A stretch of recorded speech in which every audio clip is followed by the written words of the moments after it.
Hello and welcome back to another video on the Football Zone and to the third and final group game review of the 2022 World Cup, because obviously now the group stages are finished, and yeah, what a crazy round of games we've had. I think pretty much every group there's been some sort of drama on the last round of game week, so yeah, we've got lots to talk about here because yeah, it's just been pretty insane, hasn't it? So let's get straight into it and let's kick off all the way back on Tuesday when we had Group A, and yeah, the scores were Netherlands 2, Qatar 0, and Ecuador 1, Senegal 2. Let's start with the game with not much riding on it. Netherlands comfortably defeating Qatar. Gakpo scoring again. He looks like a real breakout star of this World Cup, and yeah, really good performance from Qatar. Disappointed, but I don't think we really expected much more from them, really. But yeah, 0 points in the World Cup, not a great sign for them, really. But Netherlands, yeah, top in the group, fair play, so we've got to give them huge credit. But into the game where lots was on it. Ecuador only had to draw to get through. Senegal had to win, and it was Senegal who got the win. Sarr gave them the lead in the first half from the spot, but then Caicedo equalised for Ecuador, but Koulibaly just a few minutes later got Senegal the winner and sent them through. And yeah, there wasn't a lot between them. I'd probably say Senegal were deserving of going through, but yeah, this has got to be heartbreaking for Ecuador. But fair play to the African champions. They're a good side, even without Mane, and obviously they've now back to date with England in the next round. But yeah, great win for Ecuador. For Senegal, sorry, they'll be delighted with that. Will be tough to get past England, but you never know in the knockout rounds. In Group B, the Battle of Britain ended up 3-0 to England.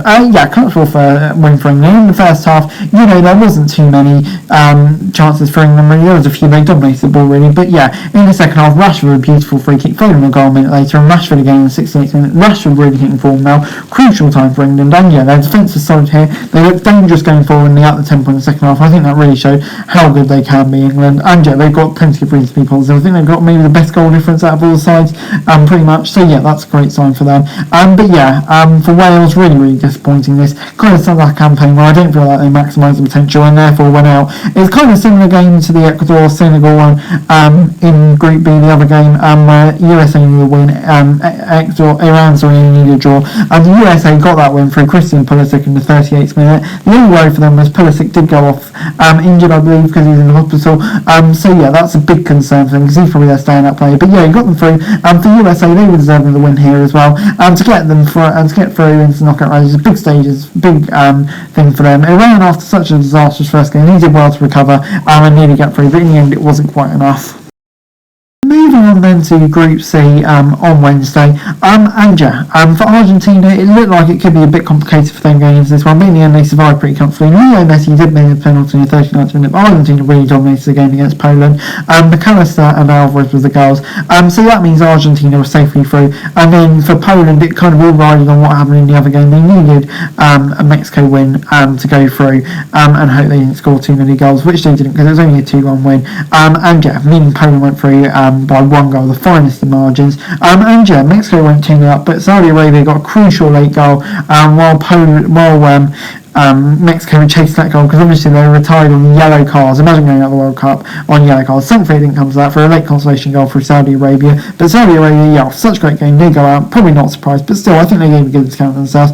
Argentina going through. Poland, I'm a bit worried about them, they haven't been great, but for Mexico it is unfortunate. But yeah, moving on then to Group D though, and yeah, it was a shock result as Tunisia defeated France 1-0. Calisbury with the only goal of the game, and that means Tunisia, unfortunately for them, just missed out, but they finished above Denmark as Australia went through with a 1-0 win over Denmark. And yeah, for them it was a 60th minute goal, and yeah, Denmark, this is just such a disappointing tournament for them, especially after getting to the semi-finals of the Euros, what was it, 18 months ago. So yeah, that's bitterly disappointing for them. But for France, not their best result, but I think their rest of 11 players is kind of understandable. Australia, for them, fair play getting through, that's a huge achievement for them. Tunisia will be gutted, but obviously a massive win for them against France. That's definitely a way to go out of the tournament on a positive. But yeah, for Denmark, they're here, for me, the big disappointments of this group. I'm really expecting them to go through. Moving on then to a crazy final day in the group involving Germany. It was just mental. One moment it was Spain, Germany, then it was Costa Rica and Japan, wasn't it, for about 2 minutes? yeah, it was just crazy. In the end, it was Spain and Japan went through. It didn't look like Japan would go through when Germany were leading. And miraculously, Spain doesn't lead in the 11th minute. But fair play to them. Great play from them. In 2 goals in 3 minutes, gave them the victory. And that put all the pressure on Costa Rica and Germany, because it basically meant Germany were out. And, you know, they went 2-1 down. But in the end, when they needed to, they turned on the heat. Scored all of those goals in the last 17 minutes. Obviously, there was that really controversial Japan decision with the line. For me, it looked out, but I don't know. I'm not sure. Obviously, we don't have access to all the camera angles, I don't imagine.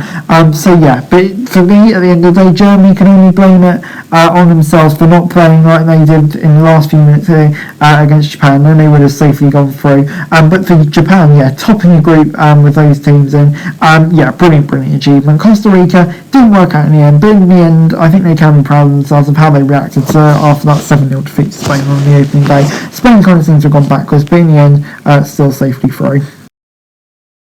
In Group F, we saw the big victim, Belgium, going out of the World Cup. They drew 0-0 with Croatia, and yeah, Belgium were pushing for that goal. Lewandowski, Lukaku missed a few big chances, so that saw them going out. Croatia go through, big result for them. I thought maybe they'd struggle. If any of those teams would go out, it would probably be them with an ageing squad. But Belgium, yeah, I think that's the last generation for them now, and yeah, it will be a missed opportunity for them really, which is such a shame with some of the quality of players they've had. But players like De Bruyne really just didn't deliver in the World Cup. And Morocco going through, they raced into a 2-0 lead, kind of got one back, and in the end they held on. And yeah, what an achievement for them.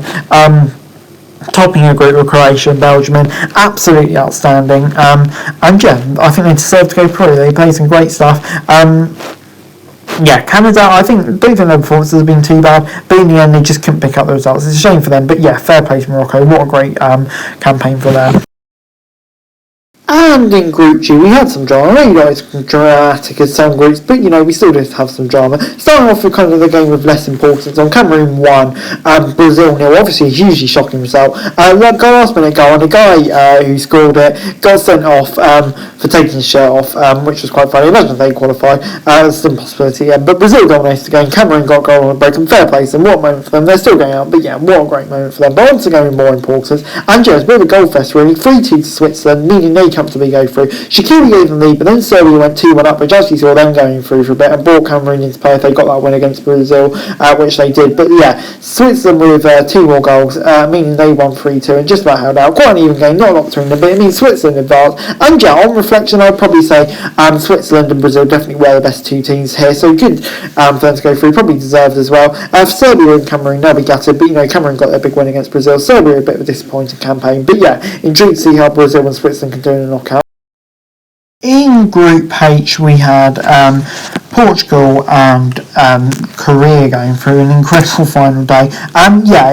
When Portugal went ahead through Halter in the 5th minute, you thought Korea were going out for sure. It was between Ghana and Uruguay, really, wasn't it? But IU missed the penalty. Uruguay won pretty comfortably. But yeah, an incredible comeback from Korea on the final day. Saw them go through. One was a lucky deflection off Ronaldo, and the other in the last minute. Uruguay at the end were piling on the pressure. They needed a goal to go through on goal difference. But in the end, South Korea just about held on. And what a brilliant shock as well. Another team that I written off, to be honest, going through, but yeah, it just shows what a brilliant achievement it is for them to go through. And yeah, you saw how much it means for them. But Uruguay, another shock exit. They'd be really disappointed with that. Just weren't good enough in the first few games, really. Ghana will be disappointed not to deliver on the last day, but Korea, fair play to them. But anyway, guys, that's it for the video. Thanks very much for watching. Remember to like, share, subscribe, and comment down below, and follow the show for daily football news and subscribe to the channel. I'm greatly appreciated. Thanks very much for watching. Peace.